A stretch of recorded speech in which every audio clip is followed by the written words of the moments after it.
सही समय है, यही समय है और इस वक्त की सबसे बड़ी खबर है वाद विवाद संवाद, इनका बिल उनका बिल हमारा बिल जिसका भी बिल। लेकिन देखिए पास तो मोदी सरकार ने कराया, अब उसका तो क्रेडिट देना पड़ेगा। ये मोदी सरकार की वजह से इस विशेष सत्र बुलाया गया, लोकसभा से पास हो चुका है, कल राज्यसभा में पेश होगा, संभवतः राज्यसभा से भी पास हो जाएगा। लोकसभा राज्यसभा से पास होने के बाद ये कानून बनेगा, तो ये क्रेडिट तो मोदी सरकार को जाता है। अब ये जो बिल है वो पास हो चुका है लोकसभा से। मोदी सरकार ने जब तक महिला आरक्षण बिल पेश नहीं किया था ना, तब तक क्या हो रहा था, विपक्ष की सभी पार्टियों को महिला अधिकारों की बहुत चिंता हो। कांग्रेस ने तो 2 दिन पहले मोदी सरकार से महिला आरक्षण बिल पास कराने की मांग कर दी थी।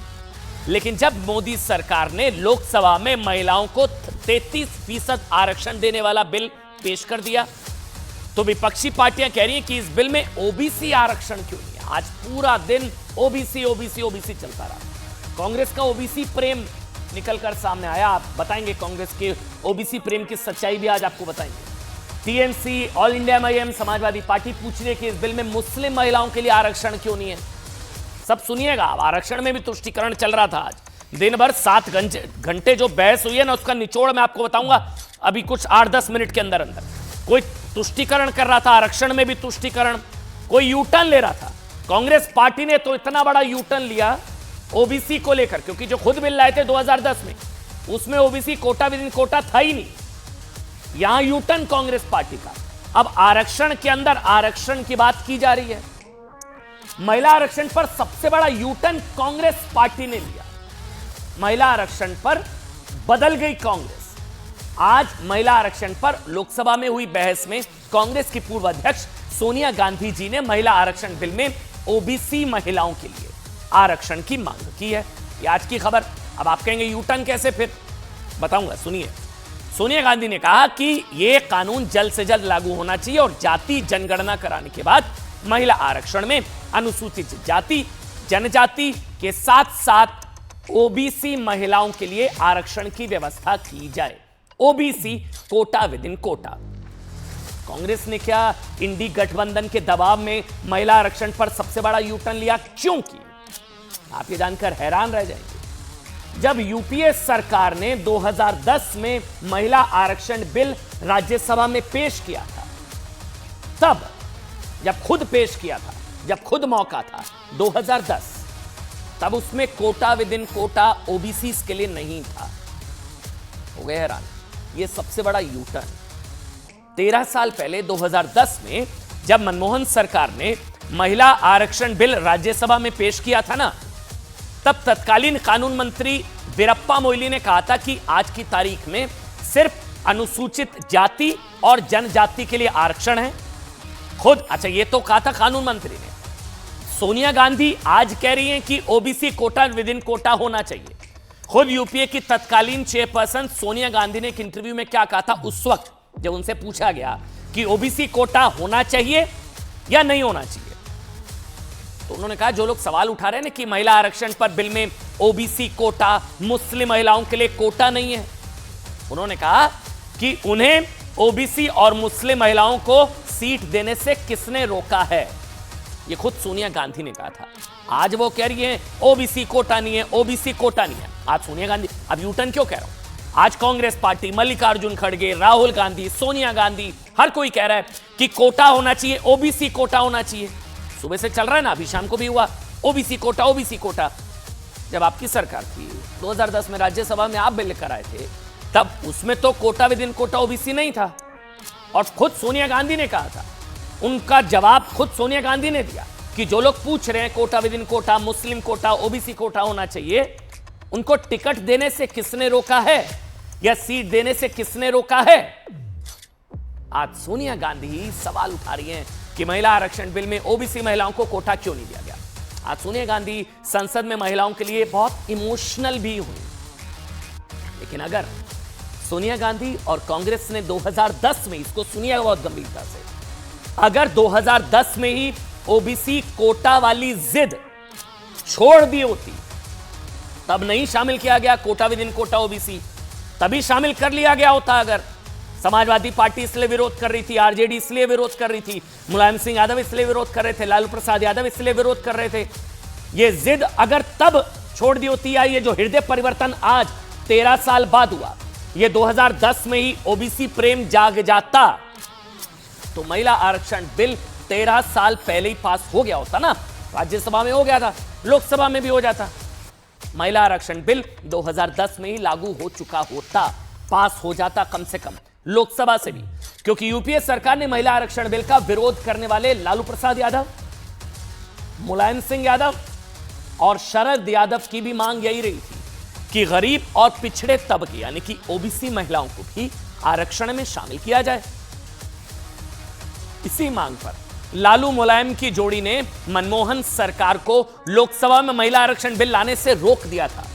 तब सत्ता के लिए, सोचिएगा इसको, समझिएगा, तब भी गठबंधन की मजबूरी थी, तब भी सत्ता के लिए राज्यसभा में पेश किया गया, पास हुआ, लोकसभा में नहीं आया क्योंकि लालू विरोध कर रहे थे, मुलायम सिंह यादव विरोध कर रहे थे, शरद यादव, परकटी महिलाओं, सारे बयान आए थे। तब भी सत्ता की मजबूरी थी और तब भी गठबंधन की, और आज भी शायद गठबंधन की मजबूरी है, इसलिए यू टर्न जरूरी है, इसलिए आज ओबीसी प्रेम उमड़ रहा है कि ओबीसी कोटा नहीं है। हालांकि पास हो गया अब लोकसभा से। सोचिए, सोनिया गांधी जी ने जो स्टैंड अब लिया है ना, राहुल गांधी जी ने जो स्टैंड अब लिया है ना, कांग्रेस ने जो स्टैंड अब लिया है ना, वो स्टैंड अगर 2010 में ले लिया होता तो फिर 13 साल देश को इंतजार नहीं करना पड़ता। 10 और 2023 में आज हम, कांग्रेस ने 2010 में ही महिला आरक्षण बिल में ओबीसी का कोटा रिजर्व कर दिया होता तो यह बिल 13 साल पहले ही पास हो गया होता। इसके दो बड़े फायदे होते। भाई देखिए, सबसे बड़ा फायदा तो ये हो जाता ना कि कांग्रेस को ये होता कि महिला आरक्षण बिल का बीजेपी से क्रेडिट छीनने के लिए उनको संघर्ष नहीं करना पड़ता। कल सोनिया गांधी को ये नहीं कहना पड़ता कि हमारा बिल है, हमारा अपना है।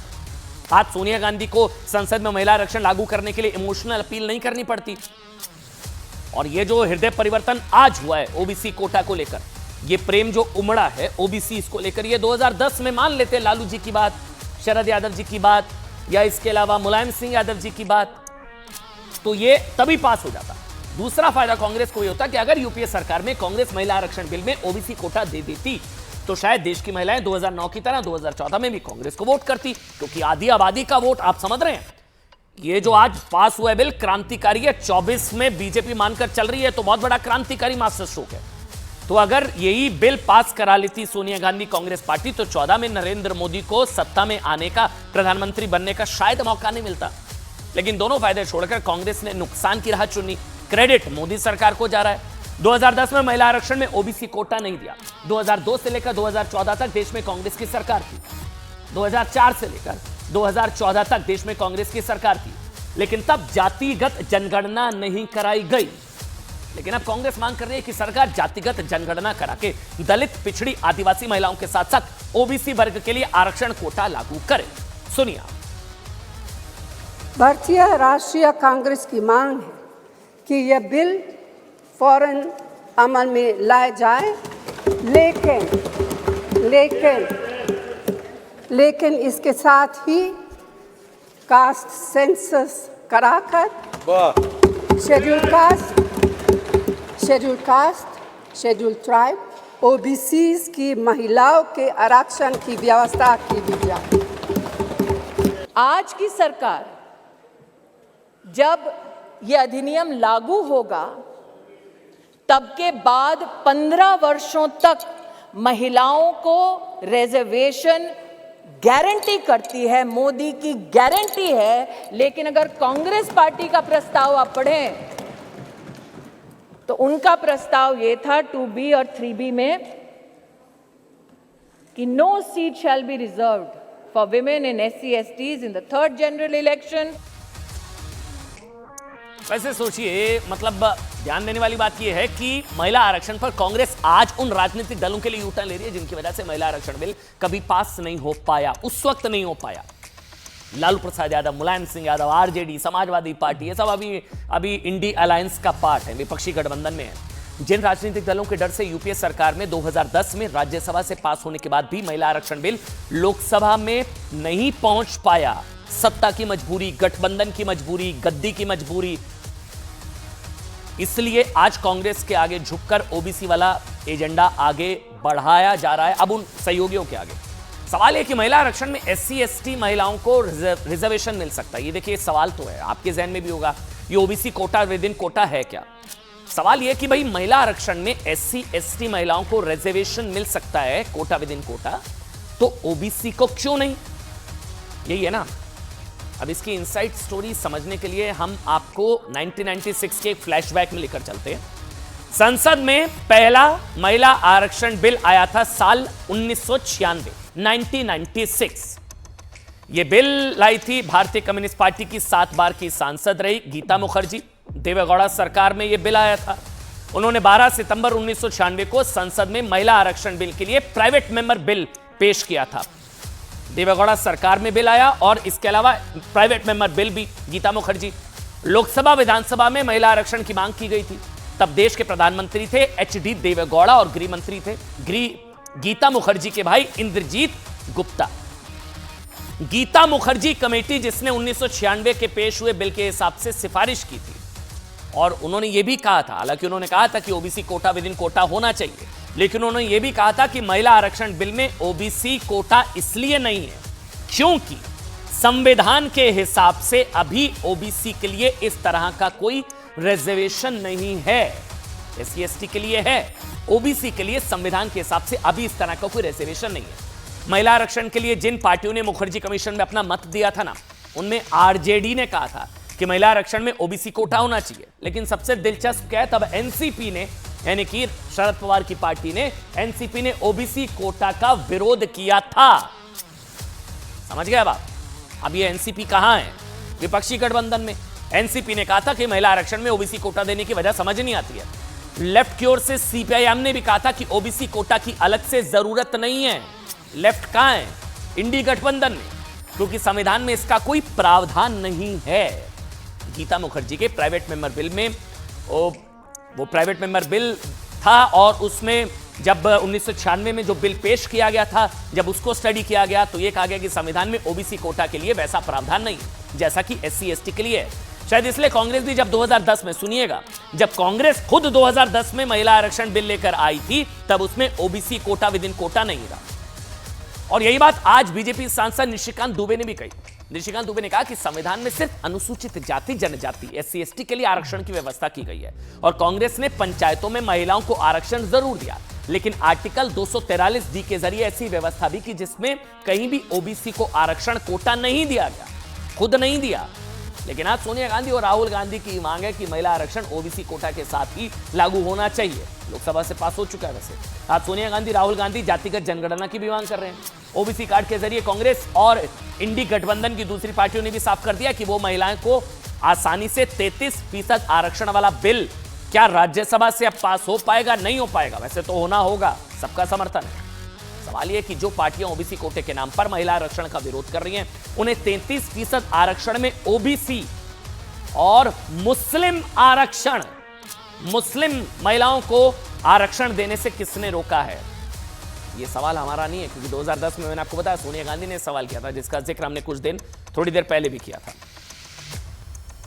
देश में कितने ओबीसी हैं, कितने दलित हैं, कितने आदिवासी हैं, और उस सवाल का जवाब सिर्फ कास्ट सेंसस से मिल सकता है।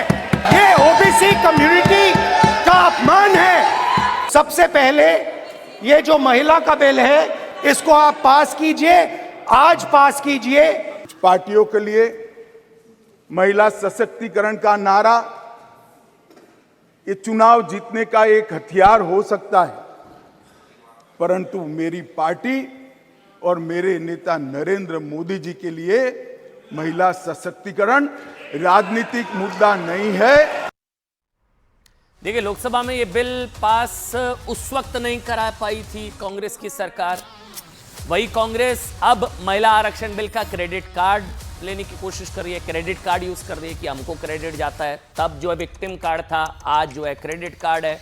कल सोनिया गांधी ने खुद कहा था कि बिल हमारा है, और कांग्रेस की सहयोगी समाजवादी पार्टी महिला आरक्षण में मुस्लिम कार्ड चलाने की कोशिश कर रही है। ये वाला मुस्लिम कार्ड है। शुरुआत हुई थी विक्टिम कार्ड से, बीच में आया क्रेडिट कार्ड, ये लेटेस्ट है मुस्लिम कार्ड। सुनिए आप।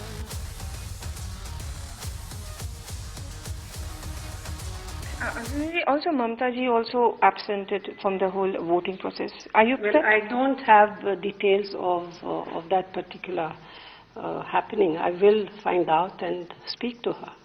I'm not quite sure why she was upset. And Lalu and Mulayam Singh Yadav, they were your allies? Of course, we understand their compulsions, their problems, but it is my hope that they will understand and they will look at the larger picture.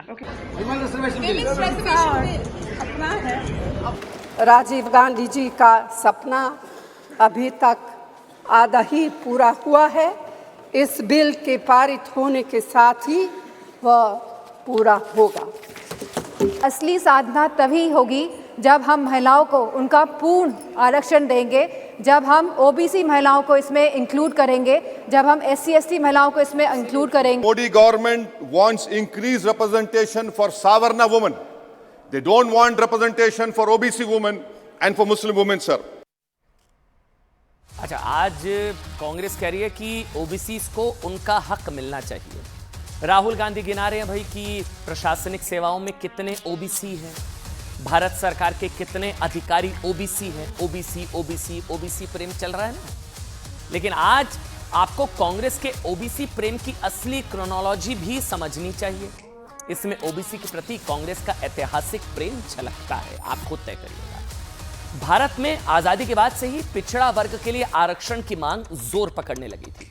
इसके लिए क्या किया जाए, यह जानने के लिए 1953 में तत्कालीन प्रधानमंत्री जवाहरलाल नेहरू जी ने काका कालेलकर आयोग का गठन किया था। कहानी सुनिएगा, काका कालेलकर आयोग। इस गठन ने 2 साल में रिपोर्ट दे दी, 1955 में रिपोर्ट सौंप दी। लेकिन आप जानकर हैरान रह जाएंगे कि इस रिपोर्ट पर उस समय कोई कदम नहीं उठाया गया।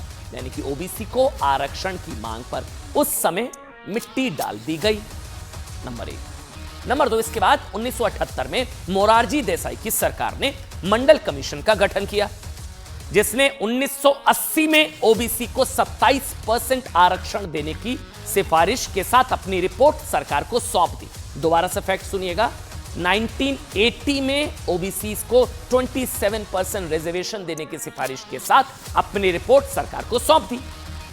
इस बीच इंदिरा गांधी फिर से देश की प्रधानमंत्री बनी। उनकी मृत्यु के बाद राजीव गांधी जी प्रधानमंत्री बने। लेकिन कांग्रेस की सरकारों ने लगभग 1 दशक तक इन सिफारिशों को लागू नहीं किया। 1990 में जब कांग्रेस के ही बागी नेता प्रधानमंत्री बने तो उन्होंने मंडल कमीशन की सिफारिशों को लागू करने का फैसला किया। ये मिस्ड अपॉर्चुनिटीज भी आप कह सकते हैं वैसे। लेकिन क्या आपको पता है कि जब विपक्ष में बैठी कांग्रेस और उस समय कांग्रेस के सबसे बड़े नेता राजीव गांधी ने क्या किया था? उन्होंने इसका जबरदस्त विरोध किया। 6 सितंबर 1990 को मंडल कमीशन की रिपोर्ट पर लोकसभा में बहस हुई थी। तब राजीव गांधी ने इसका पुरजोर विरोध किया था। मंडल कमीशन की रिपोर्ट का ओबीसी को लेकर, समझ रहे हैं आप? राजीव गांधी के उस भाषण को उनके सबसे मजबूत भाषणों में से एक माना जाता है। उस भाषण की कॉपी इस वक्त मेरे हाथ में भी है। इसमें उन्होंने क्या कहा था, मैं आपको एक बार पढ़कर एक बार सुना देता हूं। उसमें उन्होंने कहा था कि I know the fact that Brahmins are included, Reddys are included, Vokkaligas are included. ये राजीव गांधी का भाषण पढ़ रहा हूं मैं, 6 सितंबर 1990 का। Are these backward caste, do they need help? This is how 50% has been derived. So there is even a question of 50%. He says, Rajiv Gandhi says, if 52% of Hindus are OBCs, अगर Hindu 52% OBC है, then 52% of Muslims will be OBCs, 52% of Christians will be OBCs, 52% of Sikhs will be OBCs, 52% of everybody will be OBCs. Where is the logic in this? Quote unquote Rajiv Gandhi. ये भाषण 6 सितंबर 1990। OBC प्रेम की हम लोग बात कर रहे हैं। जिन जाति, देखिए विडंबना दी है कि जिन जातियों को ओबीसी मानने और उन्हें आरक्षण दिए जाने का विरोध राजीव गांधी कर रहे थे, उनमें से कई जातियां आज कई राज्यों में आरक्षण का लाभ ले रही हैं। वो कलिका। इतना ही नहीं, जब 2018 में बीजेपी की सरकार ने राष्ट्रीय पिछड़ा वर्ग आयोग को संवैधानिक दर्जा देने के लिए संविधान में संशोधन किया, तो भी आरोप लगते हैं कि कांग्रेस पार्टी ने इसका भी विरोध किया था। तो ये सारे प्रकरण और सबसे ताजा उदाहरण खुद राहुल गांधी है, जो कह रहे हैं कि ओबीसी को उनका हक देने के लिए जातिगत जनगणना कराई जाए। तो राहुल गांधी की तरफ से जो अब मांग की जा रही है और जो राजीव गांधी का स्टेटमेंट है, उसको लेकर सवाल तो पूछा जाना चाहिए।